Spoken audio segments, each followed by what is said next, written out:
Hey there, guys. It's been quite a while. I don't have an exact figure, but definitely a lot longer than I would have thought. Now, if you're not, aware of what's happened the past basically month, 25-ish days, basically, the price on my old graphics card, Zotac GTX 970, was artificially inflated because they were no longer making them. They instead switched over to the Core edition of the Amp Extreme card.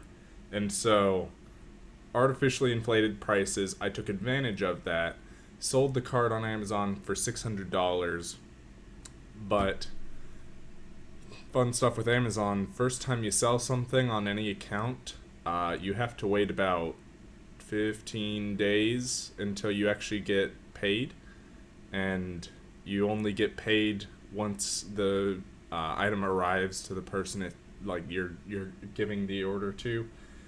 So I only got the money on the 20th, and then I got the card here, the new one, about 5 minutes ago.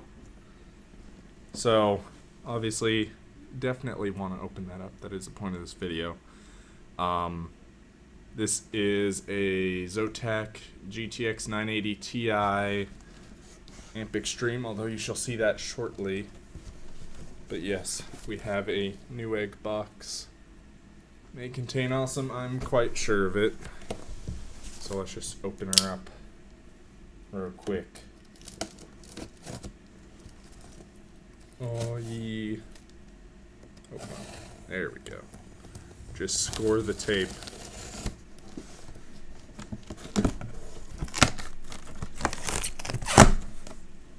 Okay. Obligatory Newegg advertising selling H&R Block.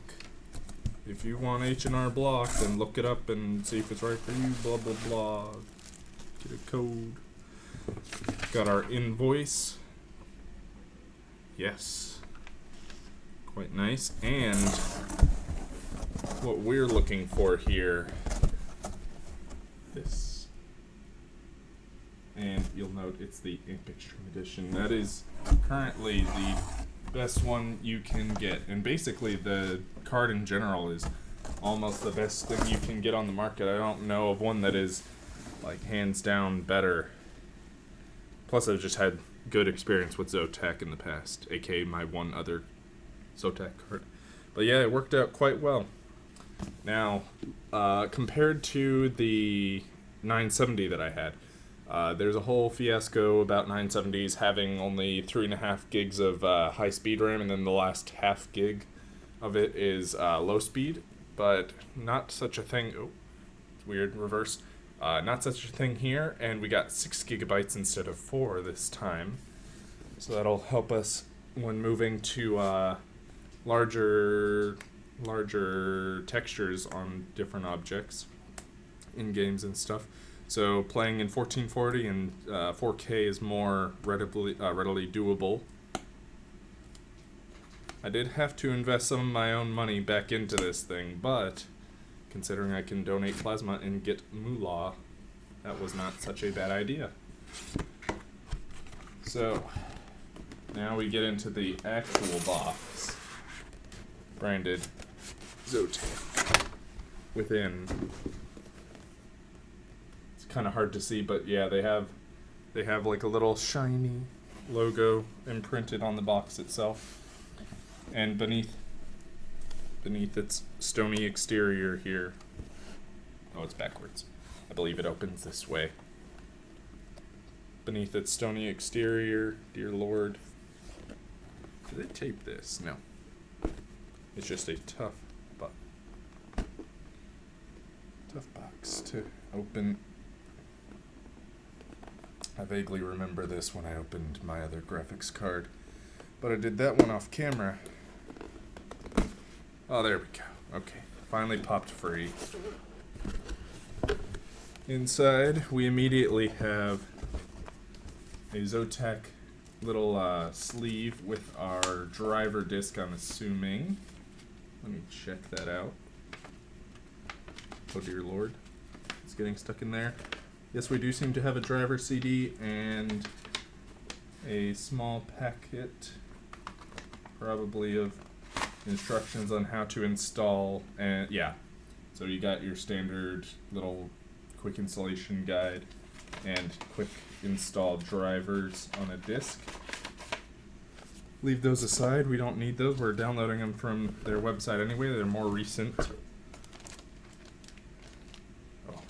It's all wrapped up in anti-static bag and bubble wrap at the moment, but let's just go through some of the accessories before we get to the main event. So we got a 8-pin to dual 6-pin right here. Don't need either of these, but they are included just in case you need one. They also include a DVI to VGA adapter, because this card only has DVI, 3 display ports and an HDMI port. So if you're looking for a VGA, that's the only way you're going to be able to do that is through that adapter there. And now, moving on to the main event, the graphics card, all wrapped up at the moment, anti-static, bubble wrap, bagging, fun stuff. Ooh, hefty card, 5-ish pounds. And there it is. It is a huge card. Like, normally a card is what's considered dual slot, meaning that it takes up 2 PCI Express slots, or width-wise. So you bracket it down by these 2 points, those little indentations. However, Zotac decided to include a super large heatsink on this. So it is actually a 2.5/3 width card. So do not expect to put this in like 4-way SLI in a standard motherboard for sure. Got let's see. Got DisplayPort, HDMI, DisplayPort, and DVI. I'm only going to be using these 2 ports for my 2 monitors, of which one of them you guys are sitting on right now. They have, in fact, they have a little sticker for it. They have their quote-unquote freeze tech. Basically, if the card is running below 60-ish degrees, I believe it won't even turn on the fans. So that's nice. Speaking of their fans, they have a nice fin design. They're very straight fins, and they have this sort of secondary fin. You can sort of see that on the inside, towards the middle of the blade, or like the fan itself. But yeah, those are to help increase static pressure. They're at a greater angle. They're more likely to scoop the air and push it through. We also have some LED accents that'll light up once they're in the system, as well as the Zotac logo, sort of, I think, who was it? EVGA maybe, who was the last one to do that with their cards. I think they still might. And on the back, of course, a nice push the limit branding on there. Very nice. Very, I must admit, like, this is one of the better backplates I've ever seen on a graphics card. You don't often see them like decorated whatsoever. Other than that, I think that's really all there is about this card. It is extremely powerful, like I said before, and we will definitely be putting that to use in some videos for you guys later, aka tonight, basically onward. So I hope you enjoyed. But until then, oh, bye there.